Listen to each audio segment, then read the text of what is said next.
हां, अगदी बरोबर सांगितलं तुम्ही. ही बातमी मी पण वाचलेली आहे आणि पाहिलेली आहे. ते नॉर्मल जे असतं, की कुठेही तुमच्याकडे जर काही हल्ला झाला किंवा काही आपदा आली आणि लोकांची घरं पडली किंवा ते हताहत झाले, जसं रेल ॲक्सिडेंट झाला, भूकंप झाला, एखादी आग लागली, तर नॅचरली राज्यकर्ते तिथे जातात, लोकांचं सांत्वन करतात आणि त्याला आर्थिक मदत जाहीर करतात. आता असं दिसतंय वरकरणी, की पाकिस्तान सरकारने या मृत लोकांना मदत जाहीर केली आहे. पण ती खूप मोठी आहे, कारण त्यांनी एका माणसाला 1 करोड रुपये, पाकिस्तानी रुपये या हिशोबाने दिलेले आहेत. आणि दुसरीकडे आपण हा विचार करतो आहे, की ते जेव्हा घरं बांधून देणार आहेत त्यांना, त्याच वेळेला ते जैश ए मोहम्मदचं हेडक्वार्टर किंवा LETचं हेडक्वार्टर किंवा हिजबुल मुजाहिदीनचं हेडक्वार्टर ही जी तुटलेली आहेत तीसुद्धा बांधून देतील का? हा आपल्याकडे सगळ्यात मोठा प्रश्न आहे. एक गोष्ट आहे, की आपल्याला ते दिसेल जेव्हा ते बांधायला लागतील सॅटेलाईट इमेजवरनं. जर त्यांनी ती बांधायला सुरुवात केली तर नक्कीच पाकिस्तान हा परत दहशतवादी अड्डे उभे करायला मदत करतो आहे हे आपण मानू शकतो.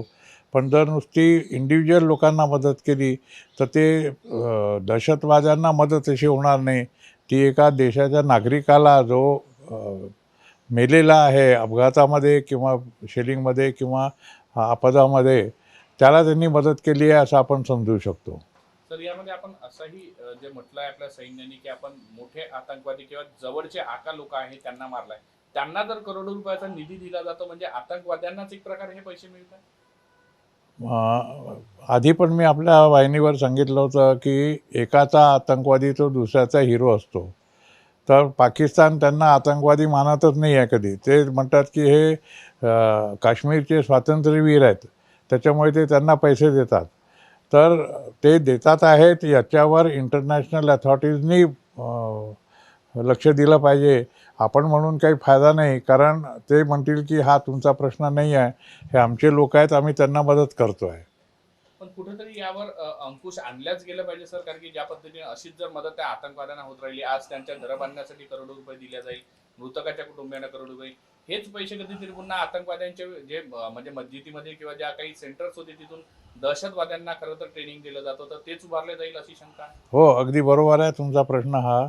म्हणूनच मी मगाशी सांगितलं, की जे यांच्या आतंकवाद्यांची मुख्यालय उद्ध्वस्त झाली आहे.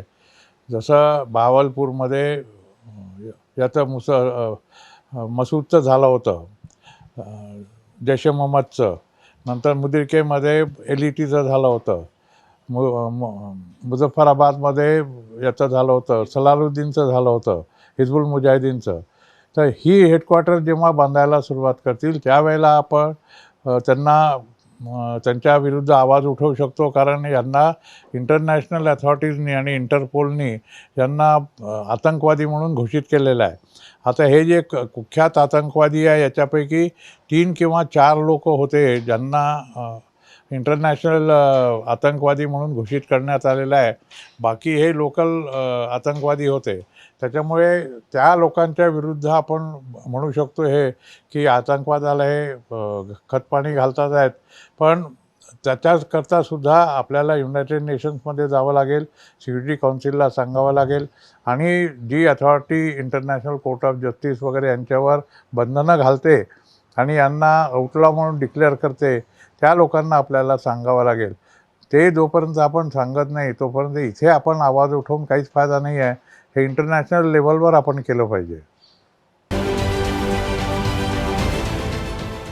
देश विदेशातील प्रत्येक घडामोडींचे लाईव्ह अपडेट मिळवण्यासाठी आता साम टीव्हीच्या सर्व सोशल मीडिया प्लॅटफॉर्मला लाईक, फॉलो आणि सबस्क्राईब करा.